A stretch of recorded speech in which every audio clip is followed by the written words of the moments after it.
It is hour number 2 here on Three Man Front. We appreciate you tuning us in on this Wednesday. Each and every week brought to you by Craneworks. We get an opportunity to catch up with the voice Stewart. Lift it, load it, grade it, grind it, move it, haul it, rig it, dig it, Craneworks, Rentalworks, yeah! The big dog's got it.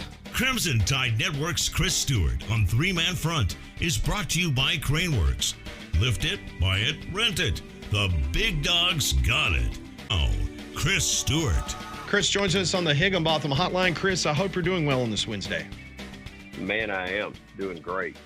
Absolutely great. Needless to say, I think the trip to Athens was a huge success for you and your crew. Yeah, we had a great time. It's special when Alabama more special. And it's not like any of these have been,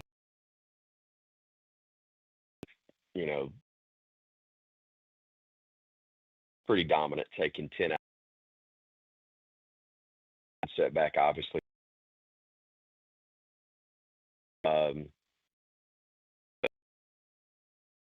Graham's been able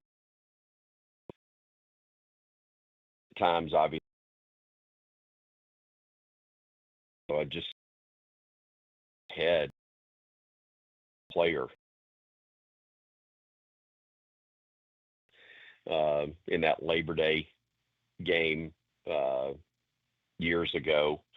So many other great games between the two teams. They've won them, in overtime, and it had some meaningful wins as well. But it's usually must-watch TV when those two squads play, whether it's a regular season or a postseason game. And obviously, this is one meeting, and it could be just the first of 2 or 3 that we see before all said and done between the two squads this year. Chris, what we saw from Alabama offensively, and especially in the first half, and based on what you did, was it about what you thought you would get as you were breaking down this matchup and getting prepared with your notes and for your broadcast, or did you see something on Saturday night there in Athens that you didn't expect to see? Look, it was basically what I expected. I did not have no points for Alabama in the second half and still a victory in the office pool, that's for sure. Yeah. That's not what you expect to see. But, I think that part of it in and of itself is pretty interesting because, yes, the defense played great.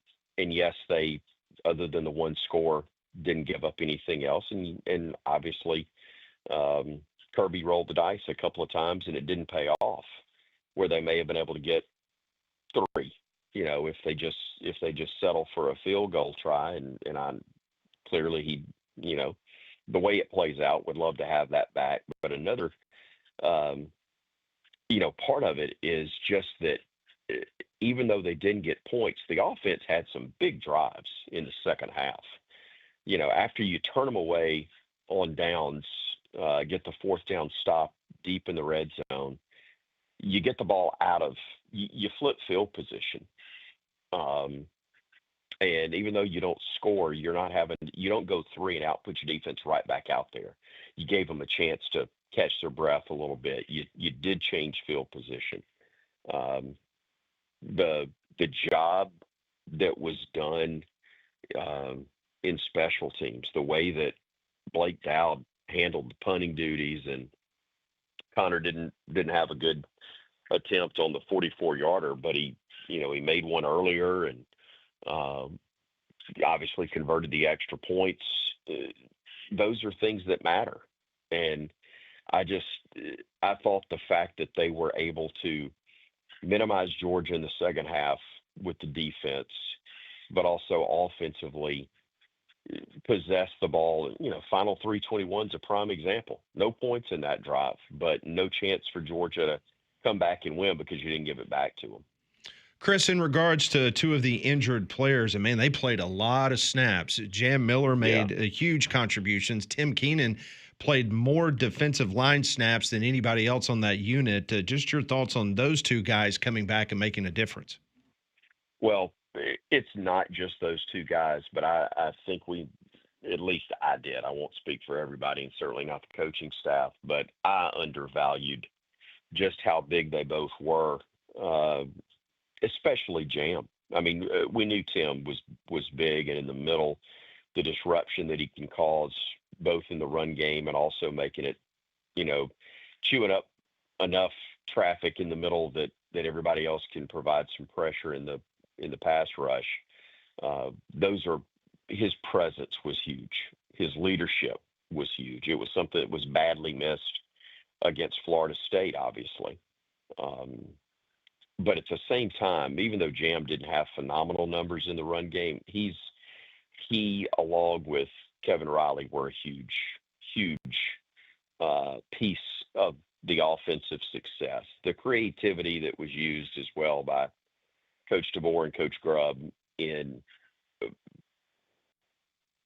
yes, they were thrown by Ty, but they're in essence run plays. They're basically extended handoffs. You know, everybody talks about the play by Caden, and understandably so, but that officially goes down as a run play. That was not a pass. It was a lateral. And at the same time, there's some misdirection stuff that looks like, or it may go in the stat sheet as a pass, but it was a run. I'm thinking of a little misdirection with Jeremy, lining him up in the backfield, having Jeremy throw a pass. You know, he completed a little flip. I think it was to Ryan. It may have been to Isaiah. I can't recall, but it went for a first down. Uh, there were quite a few things that as I went back and just watched the first half today, I'm like, oh, forgot about that. But those are plays that in a lot of other games you're talking about as, you know, one of your signature plays, and it just happens to be the next play for Alabama in their playbook. It's fun to see how creative they are, but having a big guy in the middle and a big guy in the backfield as a pass blocker and as a runner really allows the more creative things to be more effective. Chris Stewart, the voice of the Alabama Crimson Tide, joining us here on Three Man Front, courtesy of our friends at Craneworks and on the Higginbotham Hotline. I do want to stay on the defensive side of the ball. Unfortunate news for the Crimson Tide at linebacker. Russaw out with foot injury. You've got Latham, who has been lost to the year, unfortunate, that happened in practice last week. As far as depth and other guys that potentially could step up because they're going to need them, where are you looking, Chris? Yeah, I think Yanze Pierre is obviously a guy who's playing a lot of snaps and playing well right now. Nakai Hill-Green is another, the transfer from Colorado. Really, I think has been involved. He doesn't have a ton of stops. I think he only him on that he's beyond dimension place that guy school has involved equipped a month ago. You got to go without James Smith, unfortunately, for the first half against Vanderbilt, but you get him in the second at a defensive tackle spot. I know that's not the same as Quay, but those are all players that matter, and one piece of the puzzle helps, you know, fill in the gaps, if you will, with the absence of another. So I just think they're better equipped overall to handle the loss of a player. But right now it is so good to have Keenan back in the middle because I think that just sets the tone for everything and everybody. Well, one thing's for sure, last year, Alabama was caught a little bit off guard as they went to Nashville after a big win against the Georgia Bulldogs. And I got a feeling this week the focus of paying close attention to detail and trying not to let that happen again as Alabama takes on Vanderbilt at home this weekend. Just your thoughts right now on this Vanderbilt team that is undefeated, and Diego Pavia, the guy that owned the state of Alabama last year, is trying to do a redo this year in 2025. Yeah, and obviously it starts with him because of how talented he is and the dimension he brings to their offense. But they're a lot more than just him. They've got speed. and multiple guys with speed at wide receiver. Really impressive what they've been able to do. And whether you're talking about Junior Sherrill, who had 6 catches for 3 touchdowns a week ago, Martell Height is another one, 7 for 64 yards last week. Trey Richardson, 6 catches, 74 more yards. I mean, they've got multiple weapons at wideout, but they do enough on the ground game to keep it honest as well. It's kind of somewhat similar to Alabama in that their running numbers don't overwhelm you, but they still mix it up and do enough to take a little bit of pressure off the wideouts. But they've got a really good tight end in Stowers. They've got some speed and size on defense that's causing problems. You know, Vanderbilt historically has had some good players on one side of the ball for a couple of years, and then depending on who the head coach is and where his emphasis is, they may have some good players on the other side, but they haven't been able to put it together very often with talent on both sides. They do that now. They've got that now, and that's one of the reasons that amazingly they are 5-0 for just the second time in the last 80 years, which is mind-boggling. We're kind of accustomed. We think of 5-0 at Alabama as meaning simply that week 6 is next. I know that's not the case this year, but it is kind of the way we feel most seasons. But they're dusting off the history books at Vanderbilt for what's happened in consecutive years with their team as a whole. But where they are right now, you know, for them to be a draw for game day, it's one thing for Vanderbilt to be on national TV when they're playing in Alabama or in Georgia, because in the old days of that TV contract, you guys will remember everybody had to be on at least once every 2 seasons. Well, that's not the case necessarily anymore.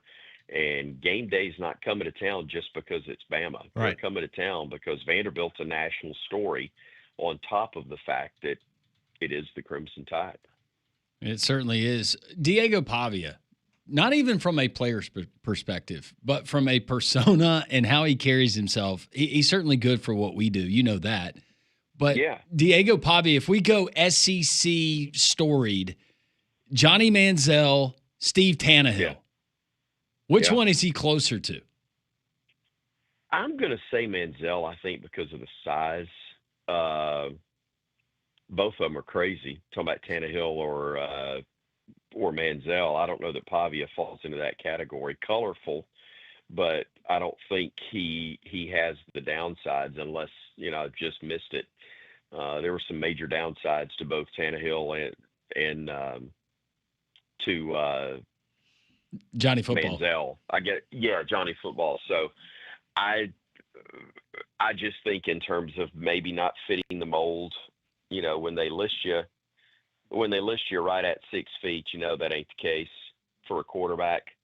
So he's probably in that 5'10" range, I'm simply guessing, and has been a great story. And, you know, much as was the case at A&M, you're winning at a place where they're not used to winning big. And Manziel led what was a heck of a team. And, you know, I'll never forget the Bama sidelines. I was doing sideline reporter at the time, and it's one of my all-time favorites. I know you didn't ask for this, but this is just one that pops into my head when Johnny was there. He scored that first touchdown. You remember they cut through us like a hot knife through butter on the first drive. And I go to the sidelines. Kirby's the defensive coordinator, and he's sitting there on the stool, and he's got the dry erase board. And I'm standing behind the defensive bench. Right. So I'm looking right at Kirby, and he's drawing on the dry erase board. And he's saying, you know, it's hard to hear him, but he's saying, basically, we're all right, we're fine. And he's drawing up really calmly what they needed to do on the dry erase board. Well, A&M gets the ball back. They do the same thing again.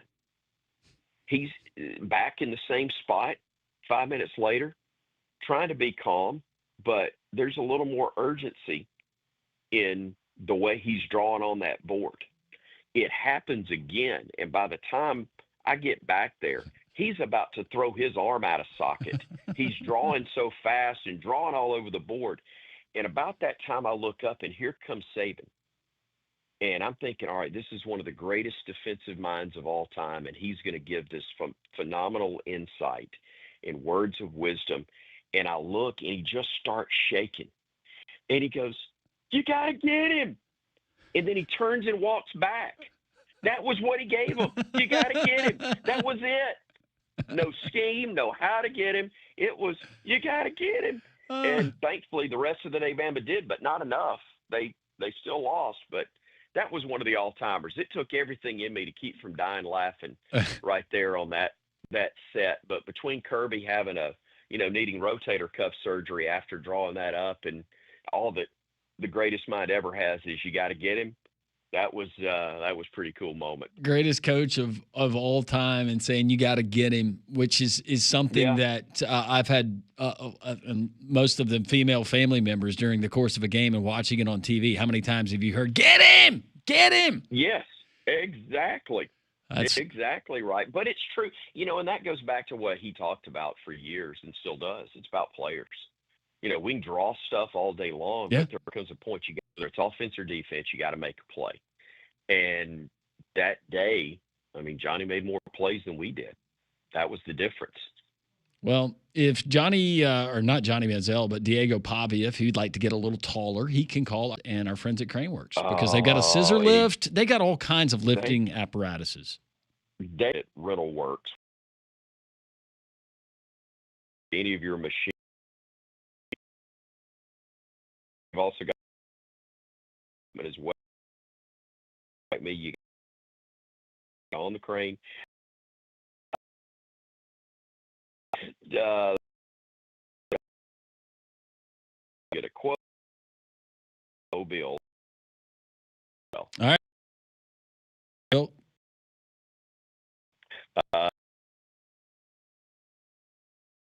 That's the key. Catching him. Just got to get him. Chris, thank you so much. Have a great weekend. We'll talk to you next week. Thank y'all.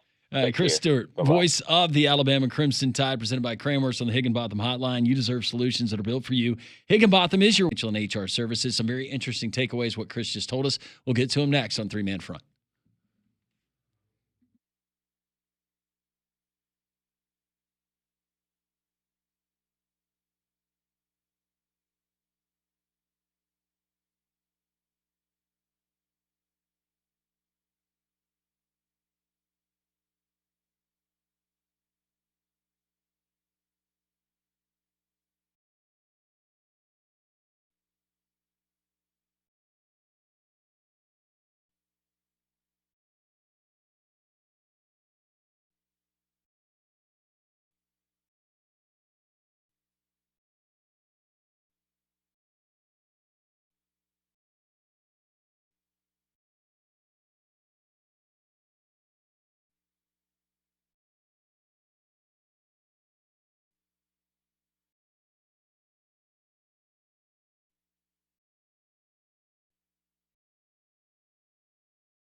Why are we playing this? Where are my woodwinds? Woodwinds. Let's do it. This. It's Alabama Vanderbilt weekend, Pat. I think Landrum's showing you Do you right really now. need It's John Cicada. You think he's going to make the trip to Tallahassee? Watch the Canes? Will he be accompanied? He gets up there. Great for a marching band. Fourth quarter. Landrum Game in hand. made a concerted effort to make this the theme of college football some years ago. Hey, Saturday's just another day. Actually, I think it was our teammates that made the concerted effort because they kept playing it. I just mentioned in passing that I thought that song. You said it would be With the really band, cool with a marching band. Yeah. You think about the other songs that you hear in the fourth quarter in a stadium when your team is winning, the game's in hand. You got your best girl there under your arm. Your best girl. Maybe you'll get a Bad Bunny cover at the Super Bowl halftime show of John Cicada. Oh. I don't even, yeah.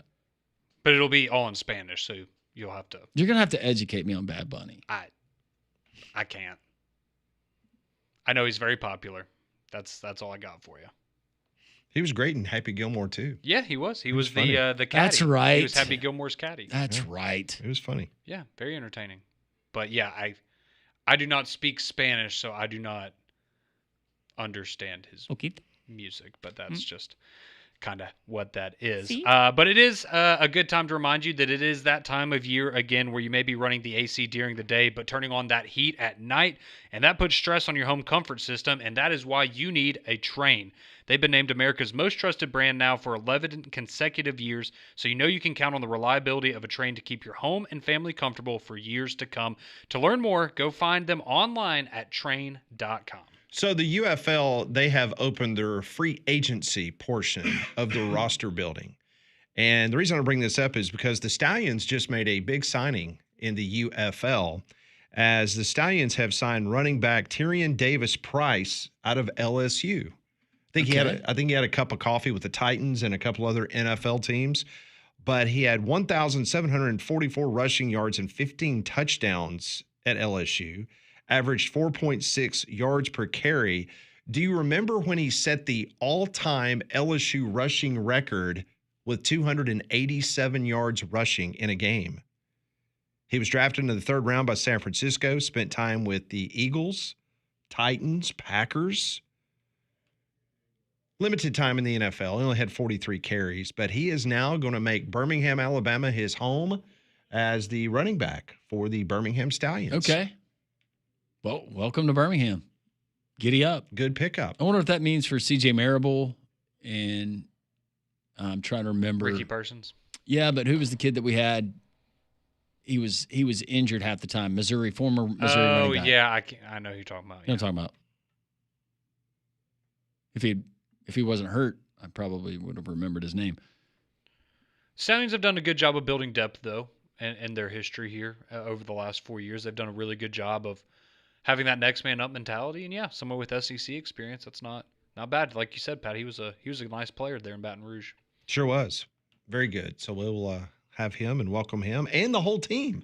It's good to say that the Stallions will be back. No official word on the actual kickoff of the UFL, but at least we know that we have a franchise. Watching Vanderbilt and Utah State, doing a little scout here in the studio. So what's your take? They're down 7-0. First of all, I love the Vanderbilt. The white helmets? I love the white helmet with that black jersey and that the black pants. That's a good look. They will not be wearing that at Saturday. Where are they going Saturday? Are they going gold helmet? Old school? How many different helmets does Vanderbilt have now? I think 3, right? Gold, I think white, they're wearing and black. maroon. They're wearing like their Texas A&M jerseys for Johnny. Yeah. Pavia wears his jersey. Changes his number. I would not be surprised at all if you saw him run out No, like Johnny warm-ups Manziel was in a too, Johnny right? Manziel jersey. Yeah. He Was too. They're the same number. Yeah. I just remember that. How many times do we see him on this? I'm sorry, I feel like it's going to be in the early days of Taylor Swift, where it felt like between every play they were showing her on the camera. I feel like they're going to It just depends. If Vanderbilt's having success. Oh, he's going to be on there constantly. Yeah. Are we going to get Johnny Manziel going over to bench where Diego Pavia has just come off the field? He's on the bench and he's talking to him in timeouts. I don't know. I said it yesterday. I have just a tremendous amount of respect for Clark Lee as a football coach, and he just does not strike me as a guy that's going to allow gimmicks. You know what I'm saying? I don't see him allowing Johnny Manziel to step inside the, in the ropes, so to speak, the team. I don't know this, but I would not be at all surprised if Diego Pavia got preferential treatment. Oh, I think there's no doubt about that. Question about that, but I'm just saying. I mean, I'm with you on Clark Lee. I mean, I just don't see Clark Lee allowing maybe turning a blind eye to it. So, according to The Athletic, as of this moment, and you hear us talk about FPI all the time about Alabama and other teams, the potential percentage of them making the college football playoff. Well, The Athletic, they've got their own metrics that they use, and currently, the Alabama Crimson Tide, they have the fourth best percentage odds of making the college football playoff out of the Southeastern Conference. Ole Miss, as of right now, according to The Athletic, they have a 72% chance of making the college football playoff. Texas A&M comes in with the second highest percentage at 60%. And even though Georgia lost to the Alabama Crimson Tide, according to The Athletic, they have the third best at 54%. Now, bring that up because Bama is next at 44%. So they put their numbers together, and they said that if Alabama beats Vanderbilt, Bama's percentage would rise 5 percentage points to 49% chance of making the college football playoff. So what if Alabama loses to the Commodores? It would plummet down to 21% if Alabama loses to Vanderbilt. That's significant. They would go from 44% to 21%. So it would drop in half if Alabama loses on Saturday to Vanderbilt. Would this be the most devastating loss that Kalen DeBoer's had? They lose to Vanderbilt. I would argue it would be because of all the momentum that you had built up past 3 games, especially coming off the Georgia win, and then you back it up with back-to-back losses to Vanderbilt. Knowing? Yeah, I mean, it's tough because it felt like we said the same thing after Vanderbilt last year. We said the same thing after Oklahoma last year. Kind of said some of the same stuff after Florida State.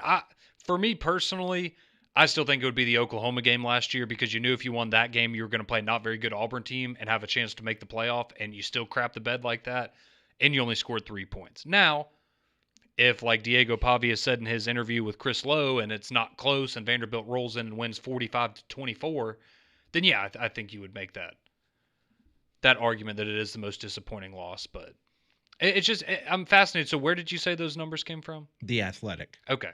It's just interesting because I know people have different metrics and how they determine those stats, but ESPN had their college football playoff Bama projection. was 69%. Yeah, they had Alabama at 69%. Athletic has them at 44%. I'm just interested. I'm not saying one's right and one's wrong. Just what the difference is there and how they view that. Well, it's interesting because the Athletic has Ole Miss as a 72% chance currently of making the college football playoff, where ESPN had them at 68%. Yeah, a lot more stock being put in Alabama by ESPN than the other metrics used by the Athletic. Because they love the SEC, Pat. I guess so. So right now, what was it, 6 teams that they would have in? You'd have Alabama, Georgia, Ole Miss, Texas A&M, Georgia, Alabama. That's the 4 teams according to the Athletic that would be in the college football playoff. Oh, I was going back, I guess, to Heather Dinich. Yeah, it was Heather Dinich yesterday of her opinion.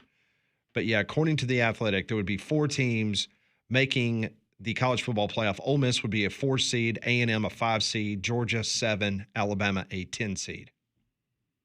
Okay.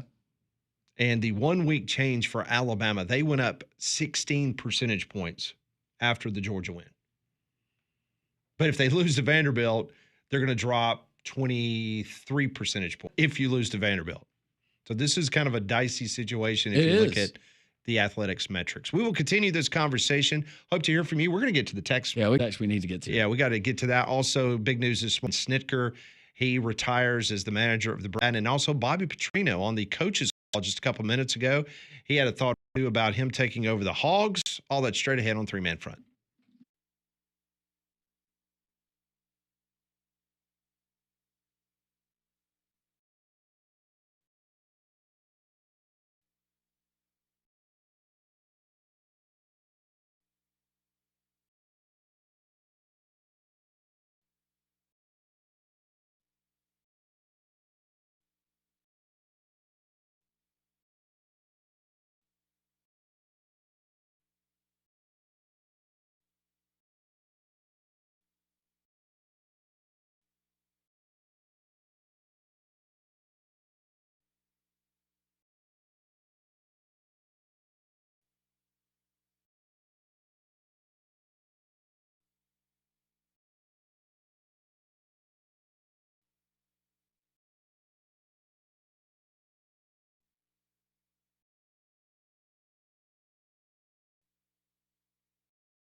$11:35, 3-Man Front. On this Wednesday, glad you're with us. We got Major League Baseball playoffs continuing this afternoon. You had the Tigers getting it done over the Cleveland Indians/Guardians. Weren't the Windians yesterday. Masterful through 7 innings last night. The Red Sox come back to beat them at Yankee Stadium. They will play again later on today. The Dodgers, they come out quick against the Reds. They get it to 5.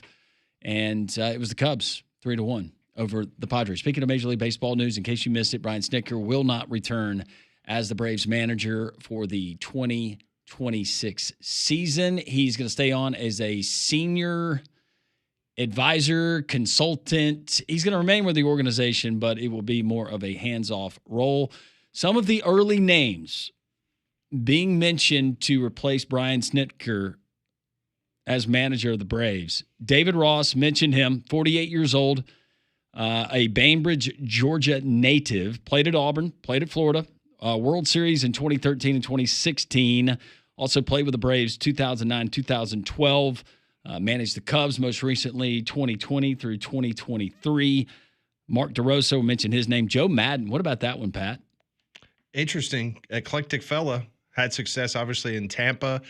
Not as much in Chicago. Did win the World Series. Yeah, for the Cubs, that's huge. But after that, kind of fell off. Had nothing to work with in Anaheim, as they ended up getting rid of him. I think those first 3, Madden's interesting. I think David Ross. If I was going to put a leader in the clubhouse right now, I would put David Ross being there as far as fit and a guy who actually has Major League Baseball experience in managing a team, and a younger guy. Maybe that's the way that they go. Maybe more relatable to the players. Who knows? But those are some of the early names we're hearing. Don't do it. That's what we did. Don't do that. A former player.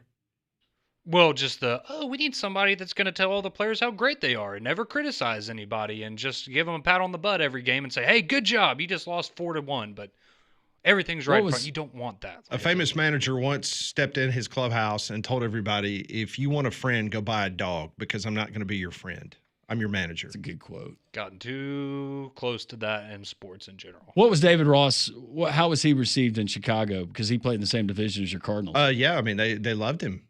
I mean, he was great. He was great. He was a good catcher. And then when he took over, I thought he did a good job. I just think it was a situation where in Chicago and then needless to say, I mean, Greg Counsell he's fantastic. Yeah, he's one of the best managers out there. And so when there was an opportunity to get him, they made that move. Speaking of Snitker, this morning he made it official. He met with the media. Very emotional. Brian Snitker saying goodbye. This was to be my last year, and I was kind of excited about it because I thought, well, it's going to put a reality to it, and I was really good with it. I was very appreciative that I never thought I'd manage one day in the major league. I never thought I'd hoist a trophy.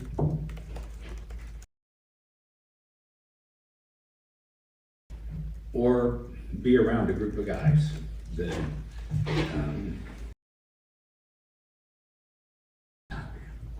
that makes this so special.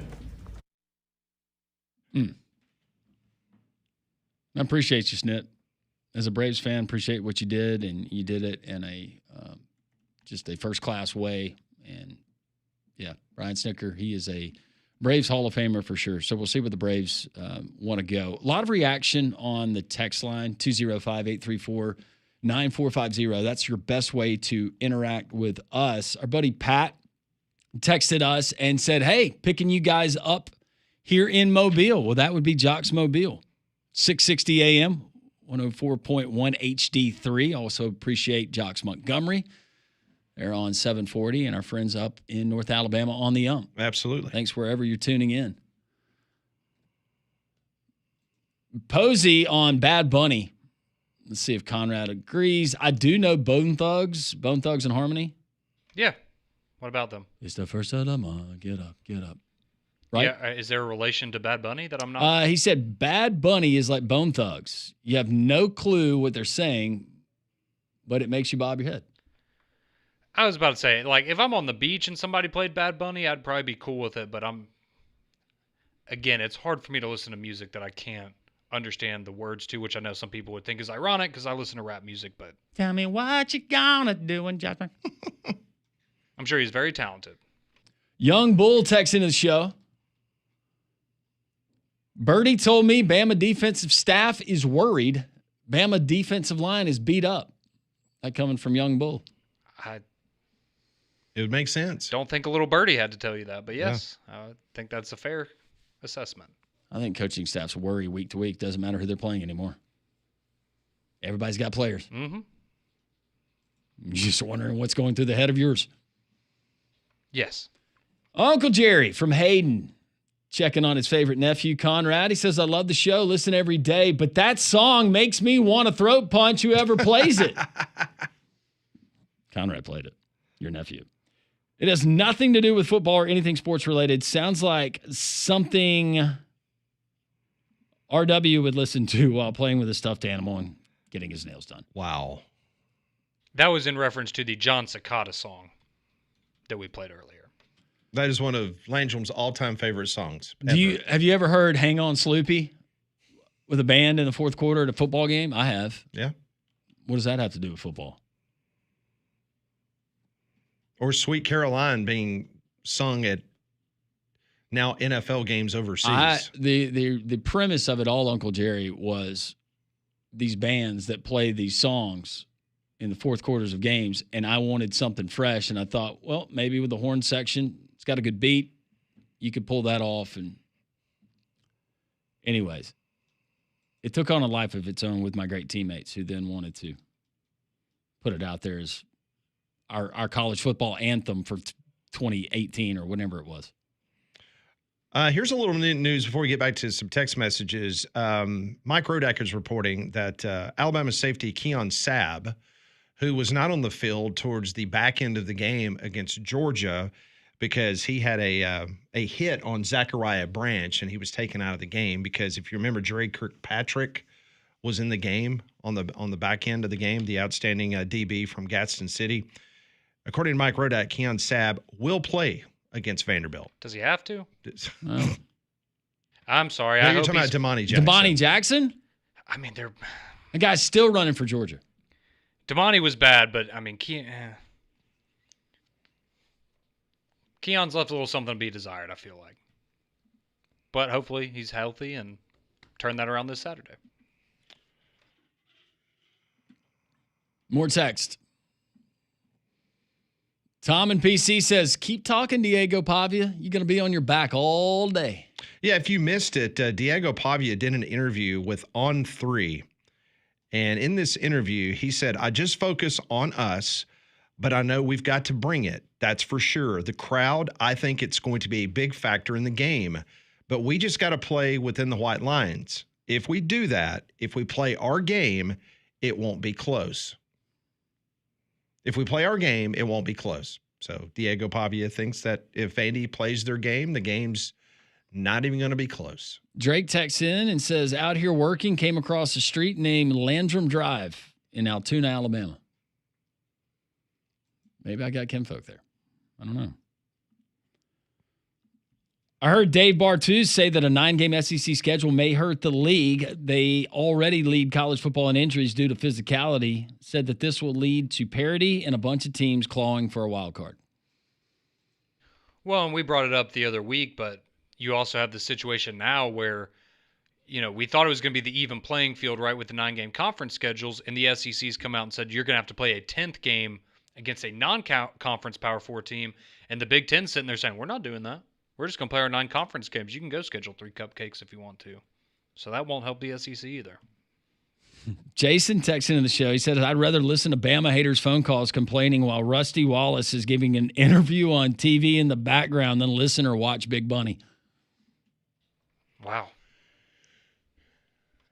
I did see a quote where Bad Bunny was criticizing the current administration in Washington, D.C., in which he proclaimed that he would never tour again in the United States in protest of what's going on with ICE. But yeah, I guess he they paid canceled him enough, a tour in America from what But I I guess they're understand. paying him enough money where now he can come to the United States and Funny how He's that going to works make that out. exception? guess so. It's mighty big of him. Yeah. Funny how that works for some people. Yeah. But I did read that right, correct? Yes. That he said he was not going to tour in the United States anymore in protest because he was worried that people that would come to his concert Correct. would get arrested by ICE. Correct. So he's been staying in Puerto Rico or touring other Latin American countries. Yes, because he thought if he put on, because I mean, no mistake, he is one of the most popular musicians on the planet. If he goes on tour, he's going to sell out arenas, and he doesn't. Yes, everything you said is correct. Okay. But he will be at the Super Bowl. Correct. Okay. Surrounded by rich people who could afford to go to it. Very much so. And won't know any of his songs. Won't know But any you of probably his could have said the songs. same thing about Kendrick Lamar last year. I don't think a bunch of the socialites of this country are listening to Kendrick Lamar either. But Jake says Mark DeRosa would be a good fit for the Braves. Someone asking how strong of a defense does Vanderbilt have this year? They're 21st in the country in total defense. Weakness, according to our friend Chris Lee, who covers Vanderbilt, said their secondary would be the weak point, which might mean good things for the Crimson Tide. It's interesting because Vanderbilt's the 21st ranked defense in America, and Alabama is 19th. Alabama played. Yep. We got more of your texts that we will continue to get to as the program progresses. Trey Wallace, well, he's always great at 12:30. You don't want to miss that. Three-Man Front rolls on the Hump Day edition right here on Jogs.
$11:51, Three-Man Front. Landrum, Pat, and Conrad. Glad you're with us.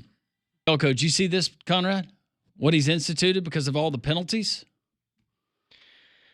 Oh, is this the, what is it, the Cabo Fund or something like that? Yeah. This is a really good idea. Elko shares with the media that because of the penalties, and we saw a lot of them last week in the game versus Auburn on both sides, says he's tried everything.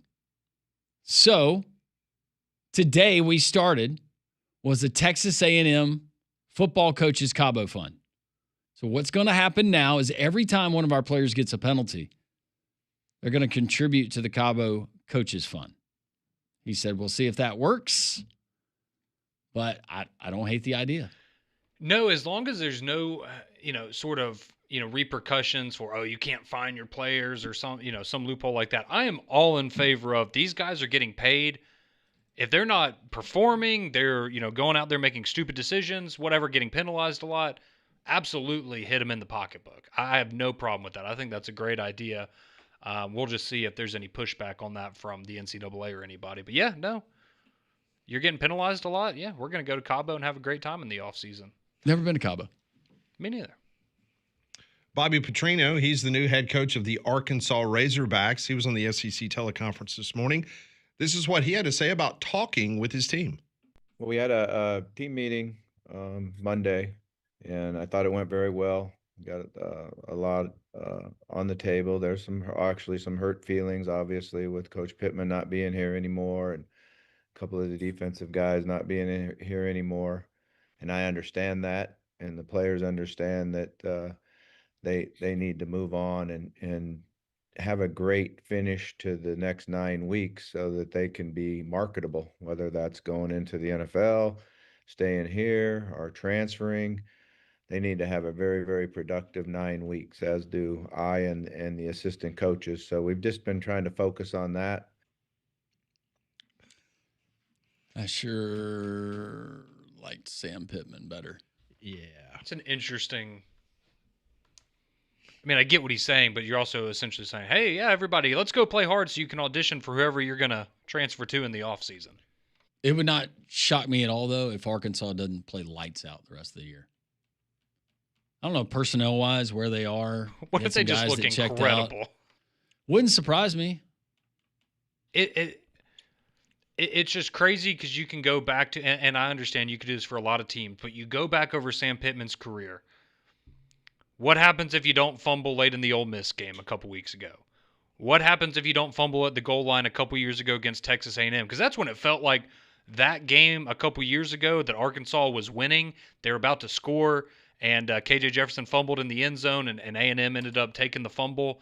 That felt like that's when it all shifted for him. But it's just crazy you can go back and look at a handful of games from his time at Arkansas and go, if that one play went the other way, how different would his tenure look? And he would probably still have a job. A ton of close games. Be the head coach there. And Sam Pittman, that was, especially early in his career at Arkansas, you knew they didn't have the Jimmies and Joes. And to some extent, they still don't, but they always played hard. They always got them to play hard. I mean, they beat Tennessee last year. Remember that? Like, that was a very impressive win. That was a playoff team. Yeah, Sam Pittman certainly be missed. But Bobby Petrino, short of it coming down to he and Dana Holgerson, there's no way if I'm Hunter Yurachek, I'm hiring Bobby Petrino for part 2.